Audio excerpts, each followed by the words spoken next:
కుటుంబాలు, ఒక 2000 కుటుంబాలు ఉన్నటువంటి ఒక గొప్ప జిల్లా నల్లగొండ జిల్లా. అట్లాంటి నల్లగొండ జిల్లాలో కాంగ్రెస్ కి కమ్యూనిస్టులకి ఎంత బలం ఉందో నాకు తెలియదు, కానీ అంతకంటే గొప్ప బలం భారతీయ జనతా పార్టీకి కాషాయ జెండా ఉందని మాత్రం సుస్పష్టం.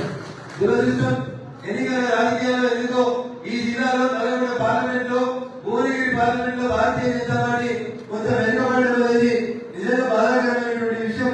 భవిష్యత్తులో ఉత్తర తెలంగాణలో ఏ రకంగానైతే ఎమ్మెల్యేలు ఎంపీలను భారతీయ జనతా పార్టీ గెలుస్తూ వచ్చిందో, దక్షిణ తెలంగాణలో నల్గొండ జిల్లాలో ఉన్న 2 పార్లమెంట్ స్థానాలు కూడా 9% భారతీయ జనతా పార్టీ నల్గొండ జిల్లాలో.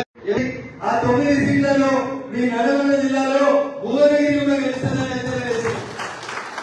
ఎక్కడో ఒక అడుగు దూరంలో ఆగిపోవాల్సి రావడం అనేది బాధాకరమైనటువంటి విషయం.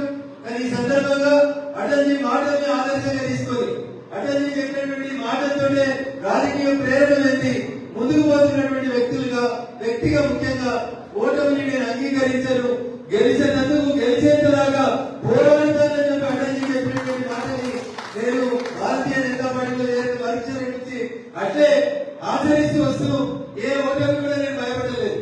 మొట్టమొదటిసారి నన్ను కిషన్ రెడ్డి గారు దుబ్బాకు వెళ్తారా అని అడిగినప్పుడు, మీ నల్లగొండలో ఎట్లయితే కమ్యూనిస్టులు, మీ నల్లగొండలో ఎట్లయితే నక్సల్ ప్రభావం, మీ నల్లగొండలో ఎట్లయితే ఐఎస్ తీవ్రవాదుల ప్రభావం ఎట్లుంటుందో, కనీసం మీ నల్లగొండలో మున్సిపాలిటీలు ఉన్నాయి కానీ మా దుబ్బాక నా బయలుదేరి మీరు కొంతమంది వచ్చి ఉంటారు.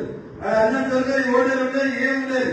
100% గ్రామీణ ప్రాంతమైనటువంటి దుబ్బాకలో ఇంకా కొంతమంది చెప్పారు అది పట్టణాల పార్టీ అని, మర్యాద పార్టీ అని, ఆపినోళ్ళ పార్టీ అని, చదువుకున్న పార్టీ అని, ఇది ఊళ్ళకు రాదని, పల్లెటూళ్ళలో తిరిగి ఓట్లు పడాయని చాలా మంది చాలా రకాలుగా మన గురించి మాట్లాడితే, ఈ రాష్ట్రంలో జరిగినటువంటి దుబ్బాక ఉప ఎన్నిక భారతీయ జనతా పార్టీ పల్లెటూళ్ళలో కూడా 100%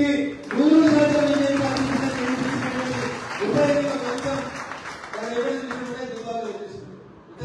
దుబ్బాక ఉప ఎన్నిక ఫలితం.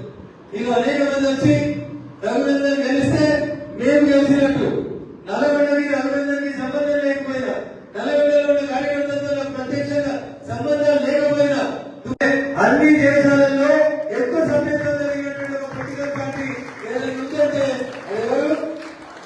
భారతీయ జనతా పార్టీ. మరి నల్లగొండ లాంటి జిల్లాలో ఒక ఎమ్మెల్యే గెలవడం జీవితాశయం, ఒకటి గెలిచినా కానీ బతకాలని కోరుకుంటూ అంటారు కొంతమంది పెద్దలు. ఒకటి కాదు, అన్నిటికన్నీ మనమే